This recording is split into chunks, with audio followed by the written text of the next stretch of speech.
we went up, I think it was at 8th place. It was a good start to the season actually, and you're thinking you get a result at Newcastle, you're pushing up the league, you're potentially looking towards the playoffs. We knew something was wrong when we come off the plane. There was a lot of mobile phones going off, too many, for there not to be a situation that had took place. And when we obviously arrived at Newcastle, we got a phone call, hey guys, 10 points drop your administration, and then the big question mark was there. What was going on with the club?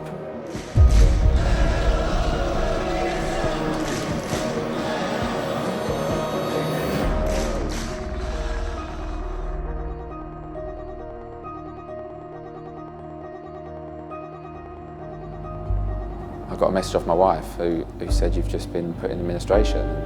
I think I actually turned around and said to the manager, Neil Warnock at the time, that I think we'd just been deducted 10 points. But then it was like a chain reaction. You kind of heard everyone's phone going off at the same time, and I think we landed in about 21st place. So it was a unique flight, and one I've never experienced again. It was heartbreaking, and I think it just completely changed everybody's intentions for the rest of the season.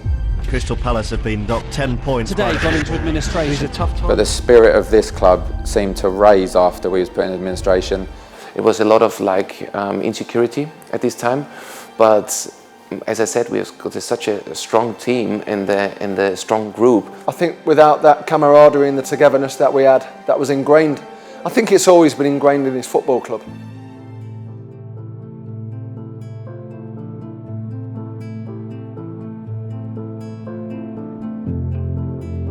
We were in a tricky situation, as I saw it. I met the players, and meeting the players was the biggest convincer that anybody could have. They were fantastic. But I was convinced very early on that, we were in for a fight, and the people that were working here were up for it. I think he was really happy what he saw, because it's not usual when you come to a club with so much troubles, with insecurity, and you don't know what's going on, with a lot of question mark that this is such a great bunch of players, and friends. They're playing together and want to have fun together, and want to win, because everybody had this drive for the club. So we brought Dougie in and John Pemberton, 2 ex-players, which were very important. John and Dougie knew the club inside out, and Dougie especially. I think what I did when I came in, I listened. I listened to Dougie, and I listened to the players through Shaun Derry, and I trusted everybody that was around me. I remember one which was, I think it was 500 miles. We always used to do that. The lads would have a dance and a sing-song. Yeah, it started during the season. It was 500 miles, and I've Got a Feeling, 2 songs, and we were dancing like crazy in the changing room. And I will never forget, Neil Warnock came in, saw us dancing, turned around and thought, what the hell, But he knew actually the team is alright, and the same was Paul Hart. He knew, he doesn't have to change a lot, because the team spirit was there. So I'd make sure I was in the dressing room to hear it, because it was just fantastic. And every time when they finished, and they were the senior players doing this, stomping away, and when they finished, I knew whoever we were playing, I had no worries then. I knew. I looked in their eyes, and they were absolutely phenomenal.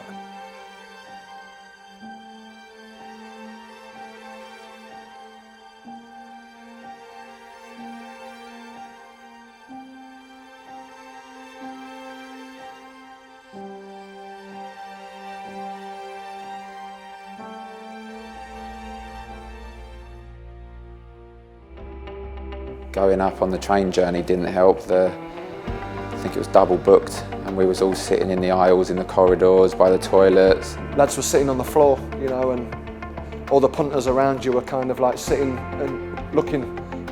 We're going to be supporting you tomorrow, and you're on the floor and we're on the seats. But I think it just made us even stronger. And now they take a short walk down this sloping tunnel, eyeballing the opposition as they go. 1 or 2 handshakes, and they will emerge at the bottom of that tunnel into a furious noise.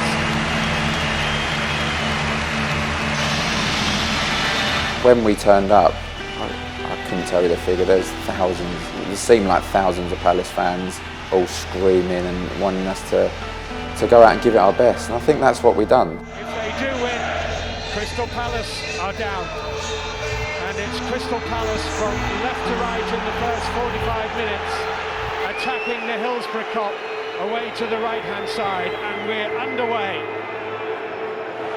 Claiming the throw, but it's gone Palace's way. Played in by Ambrose.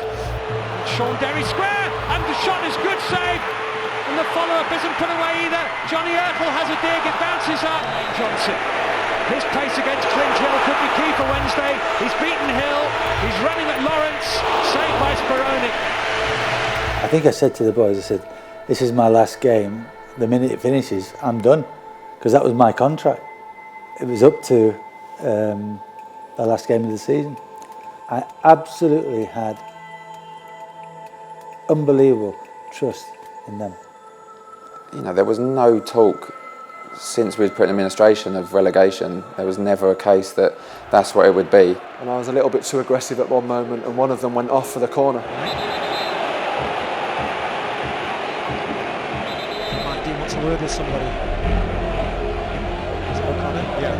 I think blood may be coming down his face. Telling O'Connor to go off, and O'Connor's not happy because he wants to defend his corner.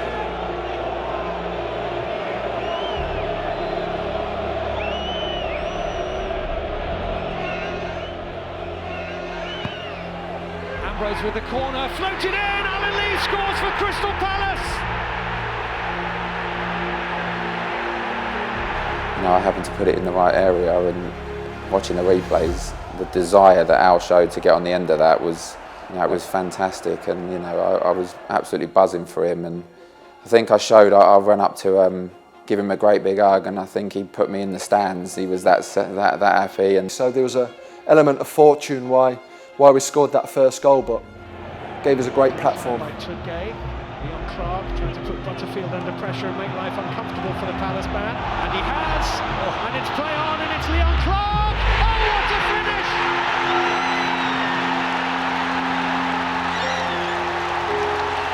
What a finish! Well, Mark, we said one Sheffield Wednesday goal doesn't keep them up, but it's going to change Hillsborough, and Hillsborough has come alive. I mean, I'll always say that was a foul, in my opinion. I think you look at 99% of the time now, that would be given as a foul. You know, defenders get the benefit of the doubt a lot of the time. Great finish from the lad. You know, that must be said. It was a tight angle, and to beat Jules at that angle in the far corner was a fantastic finish. I think if you remember as well, one of their players scored and kicked the advertising board and broke his toe, and you know that helped. You know, and just little things like that. So much tension was around, and you could feel like with Sheffield Wednesday, the city, the football, and obviously Hillsborough, it's a lot of like history in this ground as well. It was a battle. So it wasn't football from the finest, but it was a real battle. Here's Scannell, Ambrose, goal!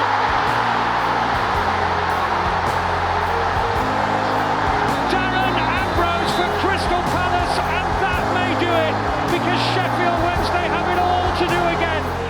I was always waiting for a chance, you know. I was on a good scoring run that season, so I was waiting for a chance to pop my way, and for me it was just about hitting the target, keeping it down. That's quite easily ballooned over the bar there. He's been the star of their show this season, and he just might have kept Crystal Palace in the Championship. Darren Ambrose. Listen, Darren was the saviour on him. You know, he was the guy he was the go-to guy who could score the goals, and what a player, what a goal scorer. Long from Spur, little flick on from Beavers, it's in! Darren Purse has scored for Sheffield Wednesday, and they are a goal away from safety, and they have 3 minutes in which to find it. It's 2-2. It was very edgy the last 5. I think they've put up 5 minutes on the board, and it seemed about 25 minutes when you was playing, but them 5 or 6 minutes, they lasted like a full half, they really did. The big cop behind the goal was trying to get that winner in for Sheffield Wednesday, and we had 7,000 or 8,000 other fans at the other end of the pitch, you know, trying to breathe life into us for the remaining 5 or 6 minutes, and they did. And I mean, the celebrations at the end will forever be ingrained in me. They really will.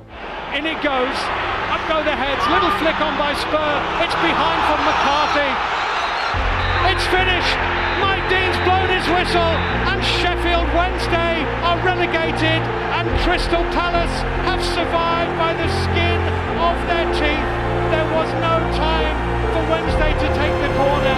They are distraught, they are desperate, they are relegated. The scenes come from the heart. How do you feel right now? You've said it, this is from the bottom of our heart. Oh, I want to cry. This is the best moment in my career by a million miles. We tried to speak to you on the pitch. It's a bit calmer in here, I think.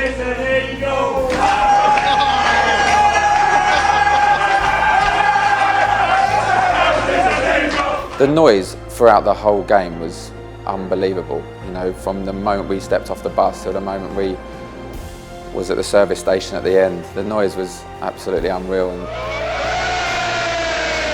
I think we'd had about 5 or 6 cans, needed a loo break, and went into the toilet, and then after support was waiting for us on the outside. It was bizarre, absolutely bizarre.